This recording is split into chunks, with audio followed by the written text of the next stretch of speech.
ఏమన్నారు? 6 సులువు ఉంది, 6 టేస్ట్, 6 టేస్ట్, 6 రుచులు ఉంటాయి. ఏమేమి రుచులు? కారం, ఉప్పు, పులుపు, చేదు, తీపి. నేను అది 5 మాత్రమే రాసినాను, ఇంకా ఒకటి ఒగలు, ఒక్కలు అదే కదా, రైట్. అది పులుపు, రైట్. ఇలాగా 6 టేస్ట్లు ఉంటాయి. ఈ 6 టేస్ట్లో ప్రధానమైన టేస్ట్ ఏంటంటే ఉప్పు అంటారు.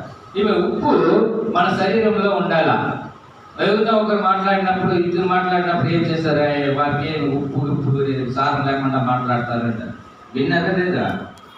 వారికి ఏమి లేదు, ఉప్పు లేదు. అన్నం తిన్నప్పుడు ఇంకా కొంచెం ఉప్పు వేసుకొని తినమని చెప్తారు.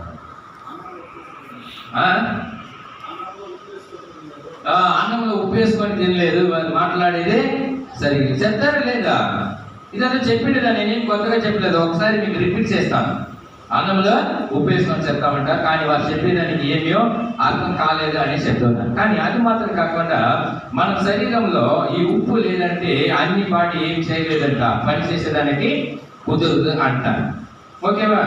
మన నరాల్లో, లేకపోతే రక్త కణాల్లో, లేకపోతే మన కంటలో, మన శరీరంలో, మన చర్మంలో ప్రతి ఒక్కటి చోట్ల ఏమింది అంట, ఉప్పు ఉంది అంట. అది ఎట్లాగా మనం తెలుసుకోవాలంటే, మన నాలుగుతో నక్కినారంటే ఉప్పు కనిపిస్తుంది. ప్రతి ఒక్క శరీరంలో ఉప్పు ఉంది.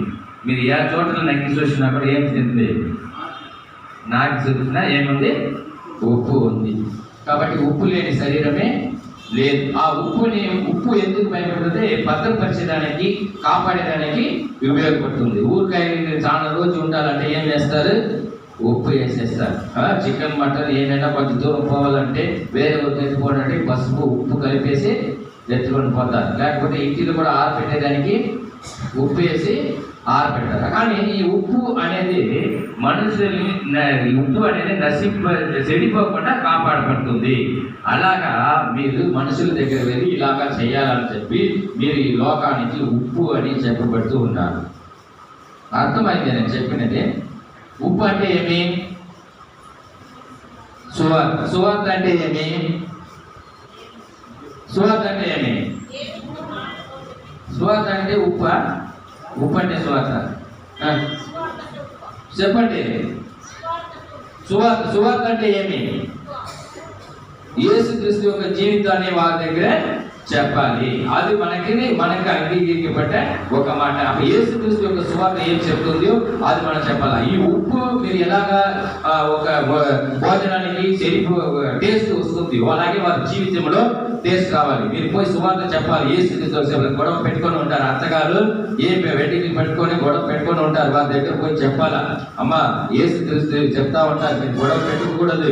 ఈ లోకంలో ఎన్ని సంవత్సరాలు మనం జీవిస్తామో తెలియదు, ఎంతవరకు ఉంటామని కూడా తెలియదు, ఆ రోజు గడుపుతా ఉంది. కాబట్టి మేము అంతా గొడవ పెట్టుకోకూడదు, మన సమాధానం సంతోషంగా ఉండాలని యేసు ప్రభు చెప్పినారు. కాబట్టి మనం సంతోషం సమాధానంగా ఉండాలని చెప్పాలి.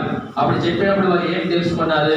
ఓ, ఈ గొడవ పెట్టుకోకూడదు, ఇది వచ్చి గొడవ పెట్టుకుంటే మనకి నెమ్మది లేదు, సమాధానం లేదు. ఆ సంతోషం రావాలంటే మనము గొడవ పెట్టుకోకూడదని ఎప్పుడు వరకు వస్తుందో అది టేస్ట్, రుచి. మరి యేసుక్రీస్తు యొక్క రుచి చూడాలంటే కుటుంబంలో జరగడం రాదు. ఉప్పు అన్ని చేసిన తర్వాత ఉప్పు చేసిన టేస్ట్ ఉంది. అలాగే ఒక కుటుంబంలో అన్ని జరిగినా కూడా సమాధానం, సంతోషం లేకుండా, నెమ్మది లేకుండా